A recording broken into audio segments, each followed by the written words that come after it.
5 TV sports presentation.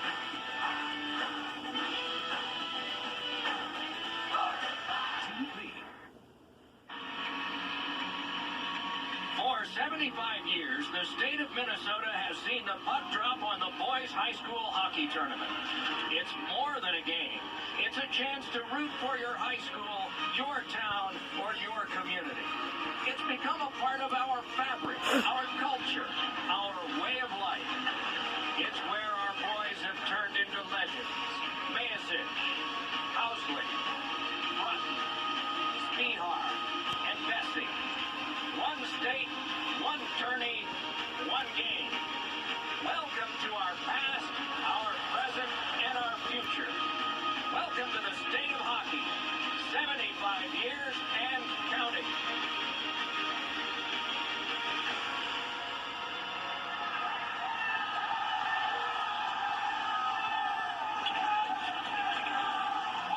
It's showtime in the capital city of St. Paul. This is the locker room of the Green Wave of East Grand Forks. They're trying to ride a wave into the state championship game. They played a tough schedule, so they've been playing their best hockey in March, and the game plan has worked so far. But waiting in their way, the Crusaders of St. Cloud Cathedral. They are here to make history. They have a chance to win the first boys state hockey title of any school from St. Cloud. But first, they have some business to take care of against a very tough and talented team from East Grand Forks. It is semifinal Friday. 4 semifinal games today. Starting with the single A today. We've got St. Cloud Cathedral against East Grand Forks to start things off. That's followed by number 1 seeded Mahtomedi against Greenway. What a day for hockey here in St. Paul. Joe Schmidt along with the hockey professor Mike McGraw and the legend Johnny Cole. And Mike, semifinal Friday really is one of the great days of hockey in the state of hockey. It is. It's our best day because we usually have our best games. And I think both teams today, all 4 teams that we're going to see play in Class A today, they're past the stage of not losing on Thursday. Everybody's so afraid of losing on Thursday, Joe. No one wants to go over to Mariucci. So now they're settled in. Their hair is set. They've got their faces on TV. And I think they're really going to settle in and have a great day today. And Johnny, St. Cloud Cathedral knows that nobody from their city has won a state title. So they got to be feeling a little bit of pressure to get to that game. Maybe a little bit, but they've had pressure all year, and they've had high expectations all year, and they've lived up to those. They've played a good schedule. They have experienced players, and they're ready for this challenge. You know, Mike, East Grand Forks had an impressive display against Minnesota River. They're a good team. They know where everybody else is on the ice at all times. They're very well coached. The kids play well. They buy into the system. They know what their jobs are. And they're going to have their hands full today against St. Cloud. But I think the one thing East Grand Forks is capable of doing against St. Cloud Cathedral is they're going to make St. Cloud Cathedral play all 200 feet. They're not going to give them that short ice of 60 feet to come in and score, Joe. Well, St. Cloud has averaged almost 6 goals a game, Johnny, so we know they will be putting some pressure on the goalie. Absolutely, and what St. Cloud's going to try to do is create time and space. They have skilled players who, if given time and space with the puck, will make good plays. So to me, the difference in this game is if East Grand can contain St. Cloud and not give them the time and space. If St. Cloud gets that time and space, they can score. When you get down to semifinal Friday, there are some great stories. Everybody has worked hard to get to this game, and as you can see, some great storylines about 4 teams left. So, Coach Paul Messino's 2 for 2. I think he's looking at 3 for 3, just like Sandy Reaver in Edina girls hockey. And, you know, St. Cloud Cathedral, I really think they have a lot of unfinished business in this tournament. They always seem to be snake fit somehow. Yeah, that night, in the second game, I should say, Greenway and Mahtomedi, 2 teams that haven't won in a long time either. Mahtomedi's been knocking on the door for a while, and Greenway is a really cool story with the way they've won in overtime and how they don't play that many kids and have overcome the obstacles. The state of hockey is showcasing its best today, not only the players, but the best fans, too. We've got more coming up from St. Paul after this.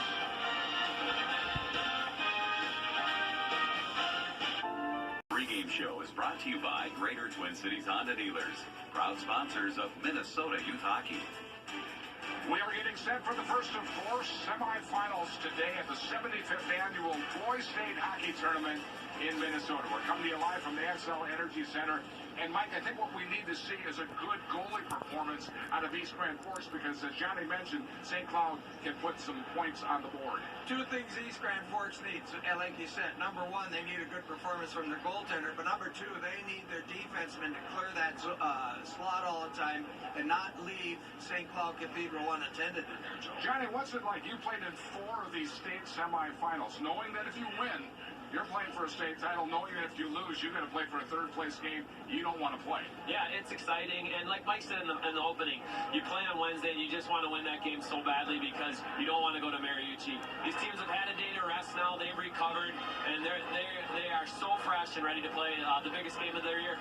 All right, let's take a look at the quarterfinal videos on how both of these teams got here. We'll start with St. Cloud Cathedral. They took on North Branch. They did, and you're going to see Jackson Savoy get a goal here that he banks in. In my opinion, he was their most impressive player. He centers their second line, and they have a great first line with Smith, Fergus, and Warner. But when you can have a guy like Jackson Savoy on your second line, he's got 35 points. He was noticeable at both ends of the ice. If he plays like this, I don't know if anybody can beat St. Cloud because it gives them 2 legit first lines. Warner had a great game. Smith did what he did, and they're going to do that. But when you have a second line with Savoy coming and Hitler, it's a formative opponent for anyone. Nate Warner had the hat trick, and St. Cloud Cathedral wins the game 7-0 to get to this semifinal game. Now, East Grand Forks, they took on Minnesota River. A little tighter game. A little tighter game. A lot's going to depend on today how well Tanner Mack, Jelly, and Carter Beck get going for East Grand Forks. Big games all day today against St. Cloud Cathedral. What they need to do, I think, is they need to lay the body on St. Cloud Cathedral, slow them down a little bit, keep them to the outside, not let them get in the middle of the ice where St. Cloud Cathedral really thrives. Oh, the puck is about to drop here on the start of a fantastic day. Semifinal Friday from the capital city of St. Paul, right here on 45 TV.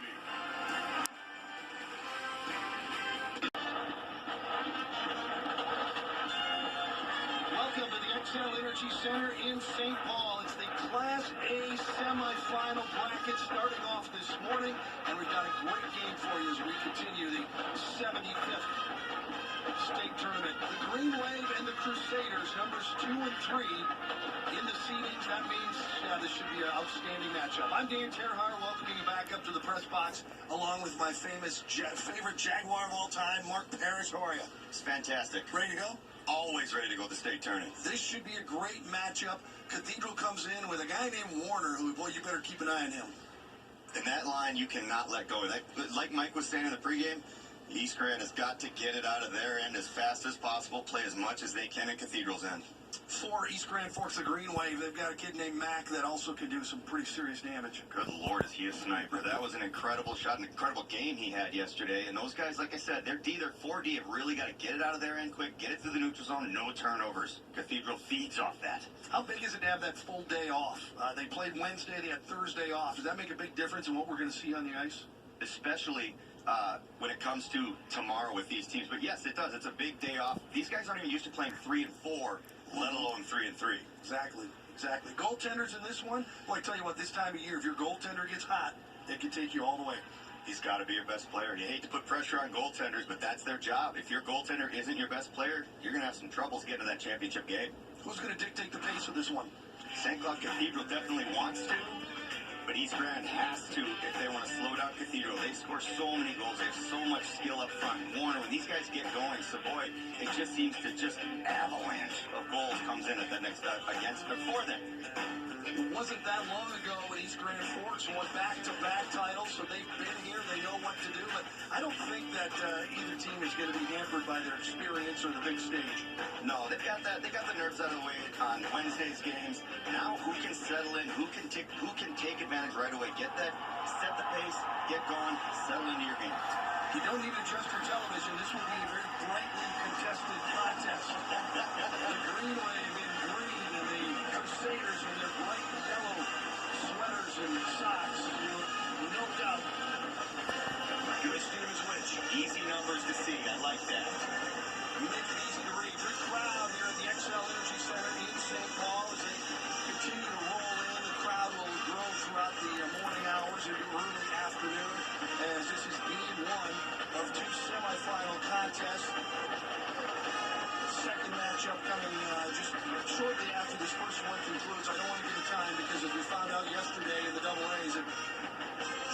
time. Incredible. It's not in our time. Instant classic.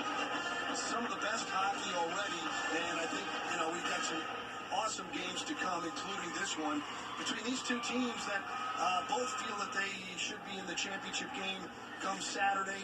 Both teams had outstanding regular seasons. Both teams feel that they are deserving of moving on. So, let's meet the competitors in this contest. Let's go down to our PA announcer, Dave Wright. Good morning, everyone, and welcome to Excel Energy Center and the 75th Annual State Boys High School Hockey Tournament. Today's game is a Class A semifinal between the champions of Section 8 with a record of 21-8, the East Grand Forks Green Wave, and the champions of Section 6 with a record of 25-4, the St. Cloud Cathedral Crusaders. Now let's meet the starting lineups for both teams. First, let's meet East Grand Forks. Starting in goal, senior number 1, Tucker Brown. On defense, senior number 2, Luke Bonnet.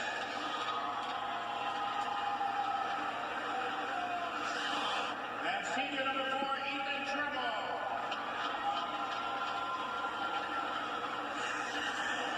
On the wing, senior number 7, Carter Beck.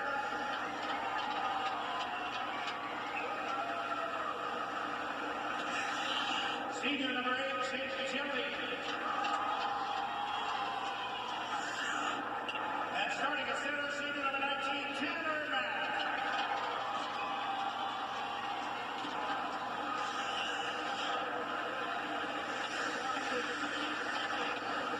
And remember the Green Wave, the assistant coaches are Scott Oliver and Nick Cohen. Head coach Tyler Palmestino. Now let's meet St. Cloud Cathedral.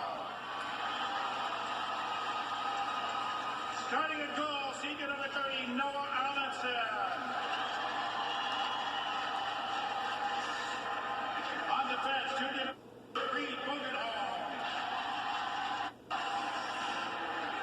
And sophomore number 4, John Bell.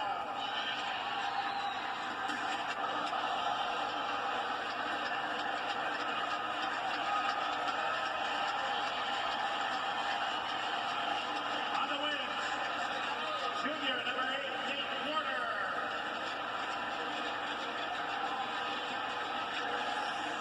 Junior number 27, Blake Corbett.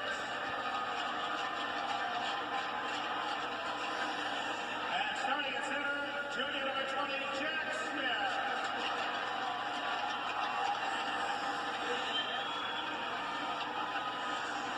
The assistant coaches are Ron Brown and Tom Bruce. Head coach Derek Brown.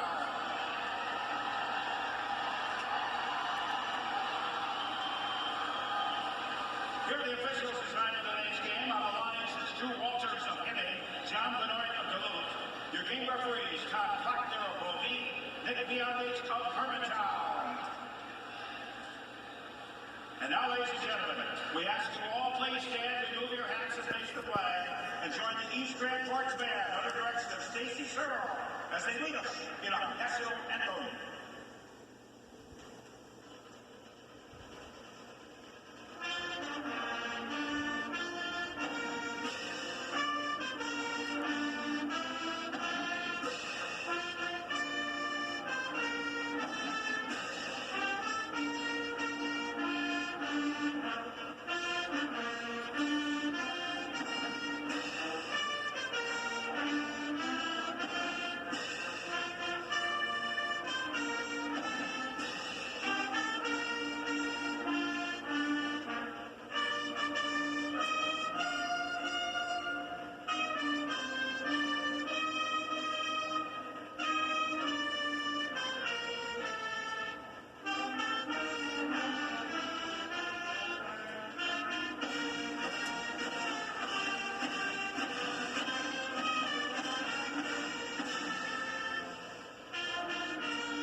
National anthem. That means we're getting close to dropping the puck on this first Class A semifinal. semifinal contest between St. Cloud and East Grand Forks. Right now, let's get down between the benches. The guy in the ice, Charlie Beatty.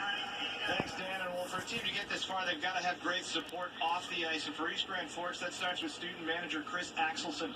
Chris is a kid that helps out not only with the hockey team, but also the football team and the baseball team. He's even a state tournament athlete himself as a member of East Grand Forks Adapted Bowling Squad. He's got his own hashtag on Twitter as Doorman Chris, and he's crafty too. He even made a tape box in shop class for all the hockey tape the players use. He is by far, according to athletic director Scott Kobrinsky, assistant coach Scott Oliver, one of the most popular kids in school. And they really wouldn't be here without him. They all love him. He got a great ovation, maybe the loudest when they won their section title when they got their medals. Thank you, Charlie. We'll check in throughout the game with Charlie down, see what's going on down closer to the ice. They break their huddles, the Green Wave in green, left to right in this first period. The Crusaders right to left. They will be in the bright yellow sweaters and yellow socks. Your starting goalies are brought to you by Holiday Station Stores. And Mark, you know what? This is the time of year these guys got to step up. Both goalies are going to have to make big saves today. Timely and maybe game-saving saves. Hopefully that's what happens as you take a look at Noah Amundsen on the right. Both these goaltenders are seniors. At the other end, it's Tucker Brown for East Grand Forks. We are set. Puck is down.